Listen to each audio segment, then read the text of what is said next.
Hi everyone. So we're going to talk a little bit today about different ways in which gene trees and other gene trees can disagree. We've talked a little bit about gene and species trees or population trees and where there can be some disagreement, and that usually is related to something called a lack of lineage sorting or absence of lineage sorting, or deep coalescence, where you can't really trace where the alleles split or diverged or met, right? So if those concepts make sense to you, we're going to delve into the next concept, which is a little bit different. We're going to talk a little bit about what happens when you've got both a gene tree and a species tree. How do you put those together? We're going to call that reconciliation of trees. And then we're going to get into a little bit of an overview, just very briefly, about how different gene trees might disagree with one another. And so please pay attention closely to these examples. We will, at the very end, kind of sum up with a recent study that was done, maybe not so recent, about 10 years ago, on primates. And I want you to read the additional little reading or article that I posted. It's a short article. The link is there for you on Moodle, and you should be able to read through it, and it'll tie all of these concepts together. All right, I'm going to be using my tablet to draw for you. If you have trouble seeing what I'm drawing, just make a note and we will talk about it in our chat sessions. All right, so one of the things that we talked about is the fact that sometimes gene trees and species trees don't correlate. They don't tell you the same story. And what can also happen at times is that genes themselves or other genetic material can duplicate over time. So genes, as well as chromosomes or entire genomes, which is the entire genomic makeup of an organism, can duplicate. And that can result in a couple of things. The primary thing is that those new gene copies can then adopt novel functions over time. Think of a gene as similar to an organism, and when there is a duplication of that gene, you have two different branches, two different trajectories that gene and those two gene copies can follow. Over time, mutations build up in those genes, and you can get new functions or loss of function in perhaps one of the genes. That's called a pseudogene, and so on and so forth. So we're going to talk about what happens when you're trying to reconcile a species tree with a set of gene trees in which duplication has occurred. So duplication can occur in a couple of different ways. We're not going to talk about the details of these, but it usually happens during DNA replication. So when an organism is dividing cells and making more of itself, additional tissues, and so on and so forth.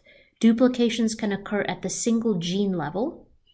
It can also occur at the whole chromosome level, so an entire chromosome gets duplicated, or it can happen at the genome level, so the entire set of chromosomes of an organism gets duplicated, and that is called polyploidy. So a single gene can either get duplicated, a whole chromosome can get duplicated, or an entire genome can get duplicated. This happens a lot in living organisms. Two really neat examples include a plant that I have on this slide, as well as a fish. The plant, of course, you might recognize, is wheat. And wheat, which we use to make pastas and flours, and where most of our processed carbs come from, wheat is actually a hexaploid. In fact, it has replicated its genome 3 times so that it actually has 6 different copies of its entire genome as part of its DNA. And so if you look inside the cell, inside the nucleus of a wheat plant, you will notice that there are actually 6 times as much DNA as what should be there for a typical wheat plant. And the fish on the right is called an ice fish. These fish have been around for a long, long time, and they're really unique in that they don't really use hemoglobin, and they have a lot of different adaptations to the habitats that they live in. They live in really, really cold water. They're marine fish, and what's happened is one of their genes dedicated to digestion got duplicated at some point in their evolutionary history, and one of the gene copies actually has been converted into, over time through mutations, into a gene that encodes for an antifreeze type of protein, which helps these fish survive in really cold environments. So really neat adaptations. So gene duplications, they happen all the time. And so we're going to use that idea to kind of figure out how do we put those ideas together when we're thinking about a species tree as a whole. All right, so when we think of a gene tree, we typically think of a tree that follows a single gene. In this particular example, we have a gene tree that has the gene called A. All right, so this is the gene, and what happened in this particular example is right at this node, gene A diverged.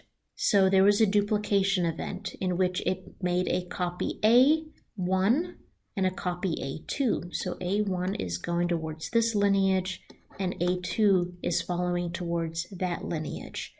Then again, sometime in evolutionary time, copy A2 underwent another duplication event into A2A and A2B. These are two duplication events. The duplication event that split copy A1 and A2 is a little bit older, and then we get another event in which copy A2 diverges or duplicates into copy A2A and A2B. So gene trees look very much like other trees, except this is one gene, right? This is not a different group of organisms. It's a gene that has replicated over time. We're going to come back to this particular gene tree, and a couple of terms that I want you to know are that as systematists or geneticists or molecular biologists, we like to use terms that we can apply to genes as a whole. The first one is homolog. Homologs are when you have two or more genes that descend from a common ancestral gene. And a good way to think of a homolog is each copy of a gene or a chromosome that you get from your mother and your father are homologs, right? And during meiosis and mitosis, homologous chromosomes line up together. So say chromosome number 2 from your mother and chromosome number 2 that you got from your father, they will tend to line up together during cell division, and those are homologs. They are two or more genes that descend from a common ancestral gene. In addition, we have something called an ortholog or orthologous genes. Orthologs are two genes that arise from a lineage splitting event. And we will talk about these orthologs as we go through the next example or two. Specifically related to this little tree that we're looking at, an ortholog might be, for example, if gene A exists in a group of organisms, then those two organisms split. The same gene that exists in those two organisms that diverge from one another would be called orthologs. At the same time, we have something called a paralog or a paralogous gene. Those are two genes that arise by duplication. And so we will talk about these terms because they are easy to confuse, and we're going to walk through the next example, and I will come back to those. So first, I want you to imagine that there are two species X and Y. All right, we've got two species X and Y, and we can just imagine that they are two species that are related to one another. That could be a dog and a cat, or really any organism that you can think of. Or you can draw your species trees as a hollow set of tubes, which is actually what we're going to be doing here soon. All right, so we've got species X, which consists of a group of populations that are interbreeding, and species Y. And we're going to imagine that the duplication of genes that we just looked at, which were copies A, so A1 and A2, and then A2A and A2B, these duplications, these copies existed or occurred before species X and Y split. And so if we're looking at the species trees above, those gene duplications occurred right here at the base of that tree before those species split. So what would the gene tree look like in this case?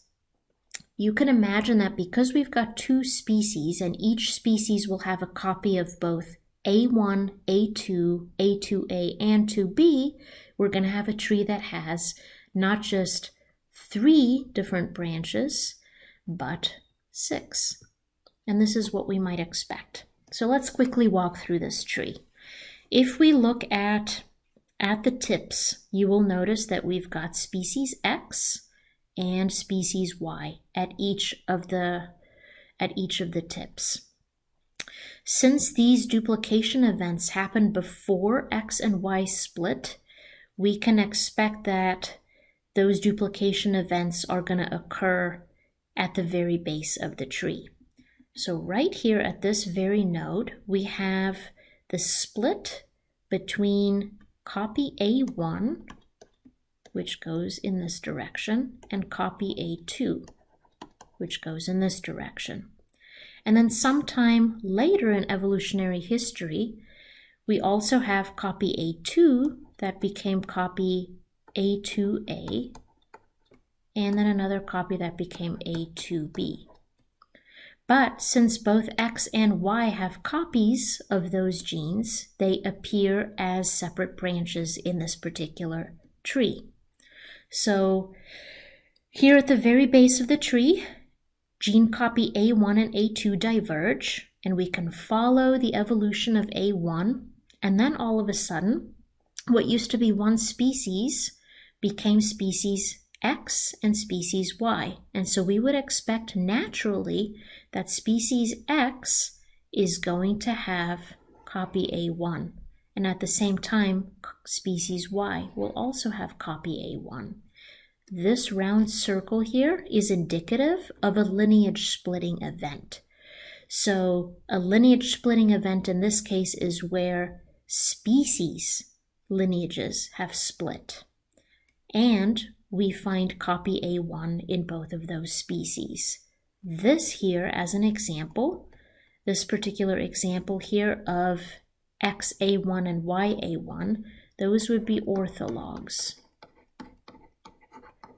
So copy XA1 and YA1 are orthologous genes. They are two genes or gene copies that arose due to a lineage splitting event, not a duplication event. A1 and A1 in this example are orthologs of one another. Now we follow the second trajectory onto copy A2, and I will use a different color here. We see that in species X, up here, it has copy A2A, and so does species Y. Those also are orthologs of one another. So these two copies are orthologs or orthologous genes. The same applies to copy XY2 and copy XYB. These are also orthologs of one another. They arose due to a speciation event or a lineage splitting event. However, let's compare another set of gene copies. If we consider copy XA1 and copy, say, YA2, those two gene copies are not orthologs of one another. They happen to be paralogs of one another. They are two gene copies that arose separately due to a gene duplication event. And how you can recognize those is if you can follow the path from this species XA1 and you want to get to X or to YA2A, you have to go through a gene duplication event. That is when we know that those two gene copies are paralogs. So XA1 and YA2A, as an example, are paralogs. Paralogs. You literally have to go through a gene duplication event to get from one to the other. Hopefully this makes sense to you all. Try to figure out where you've got orthologs and paralogs in your different gene tree and species tree examples. Now we are going to see how we can reconcile this gene tree with a species tree. So down below on the bottom, we've got our species and gene tree in some ways combined. This is really just the gene tree with all of our gene copies, and we're going to reconcile that with our species tree. This is what we call reconciling. All right? Reconciling meaning that we're finding agreement between the gene and species tree. And you can find programs that will do this for you.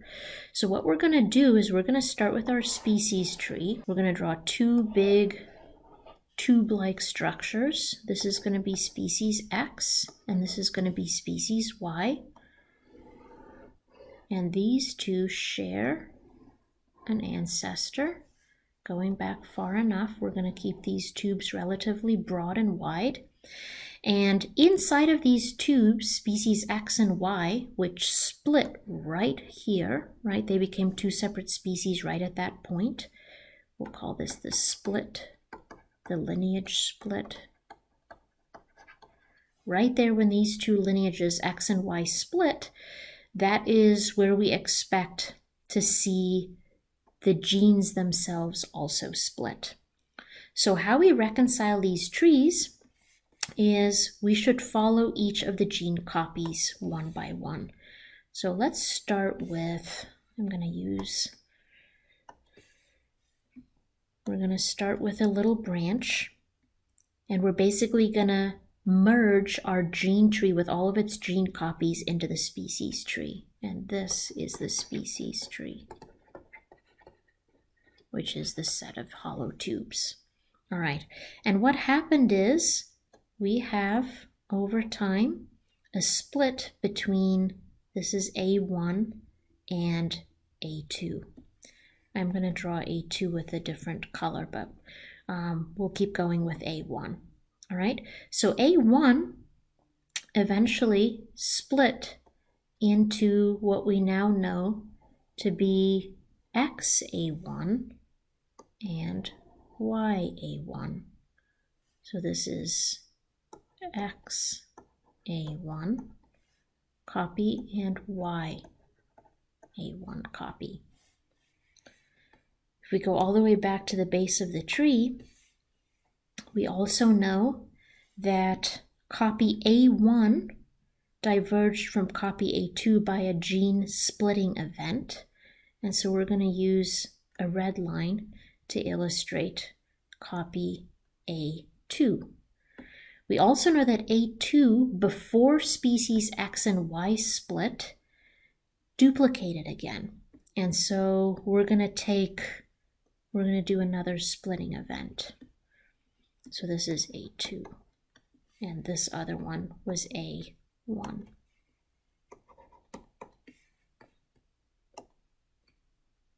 Okay, copy A2A, which is right here. This is what we're focusing on now. Copy A2A ends up also in these species separately, which is species X. So this is copy A2A and ends up in copy or species Y.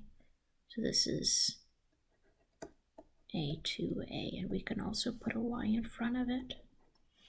All right, and then at the same time, we know that A2 split into a separate lineage or a separate gene copy. It divided. So we can do this for the third. Here's a split.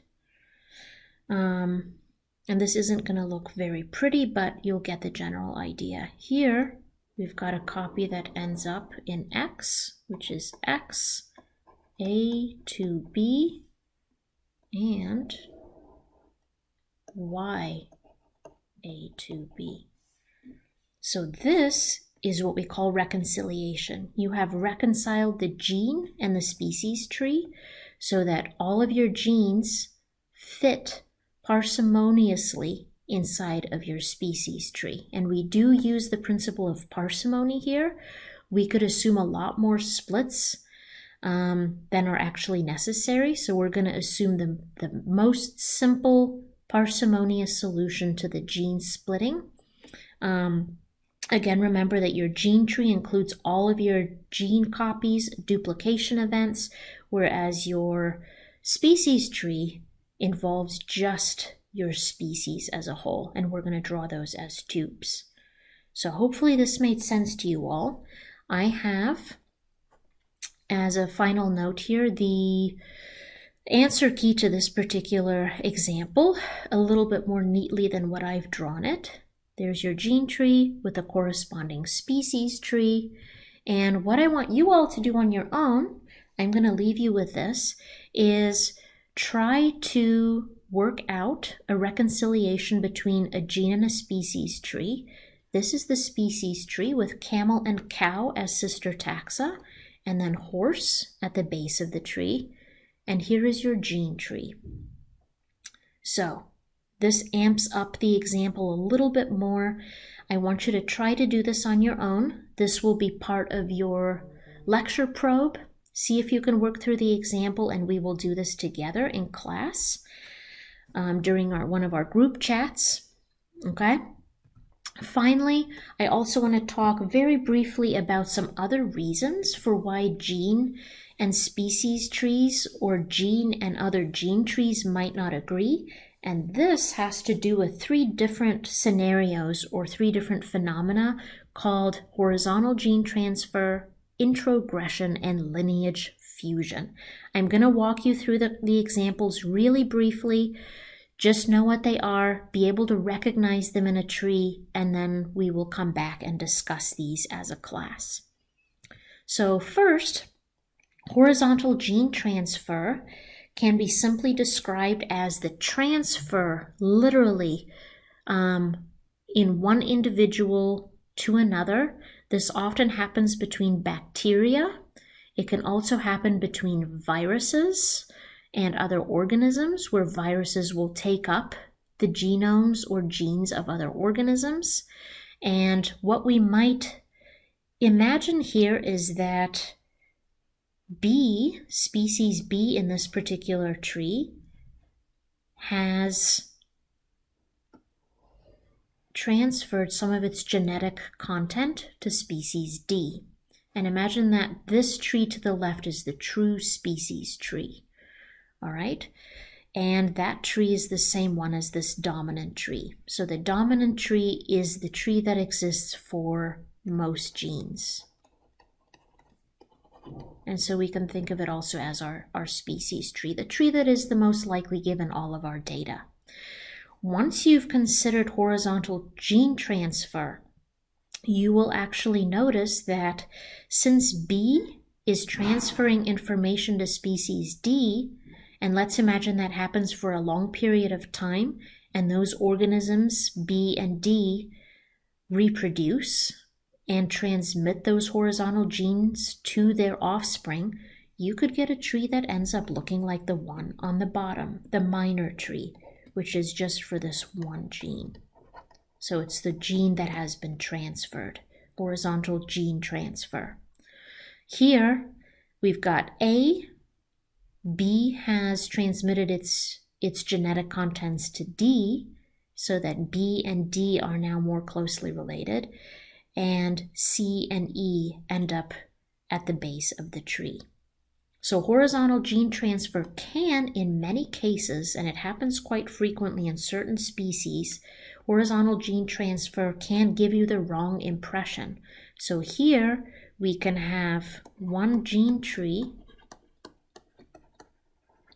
disagreeing with another,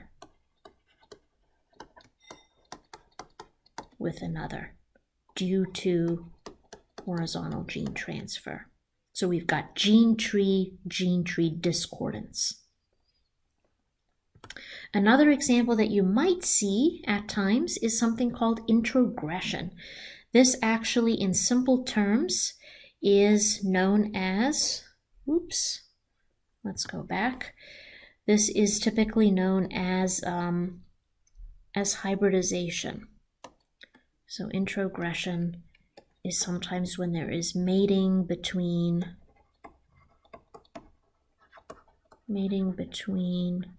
hybrid species, or mating between species in general. That is introgression. And what often happens here is that the species that have just become species have not been separated for very long.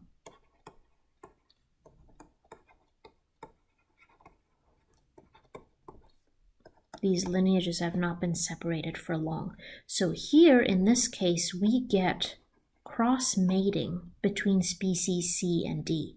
So you can think of this as maybe there was a breakdown in the barrier that caused C and D a long time ago to split.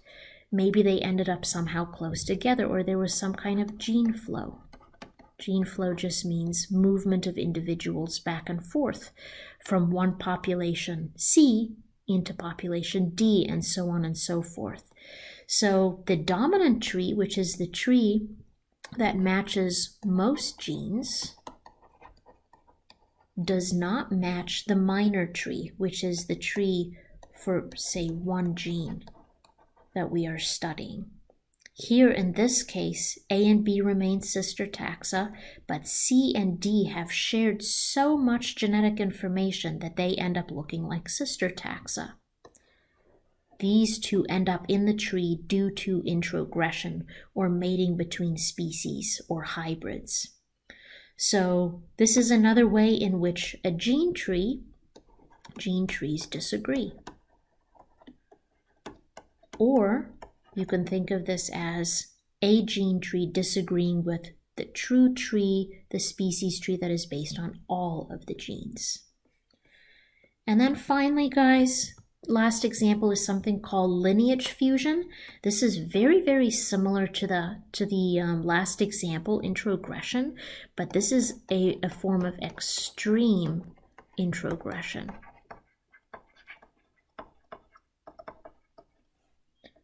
Here we get long-term mating between different species that results in these species essentially becoming one. You've got two species that mate so frequently that those species essentially become one. So here between species B and H, you have a lot of cross-mating occur. Lineage fusion. You are literally fusing lineages B and H together.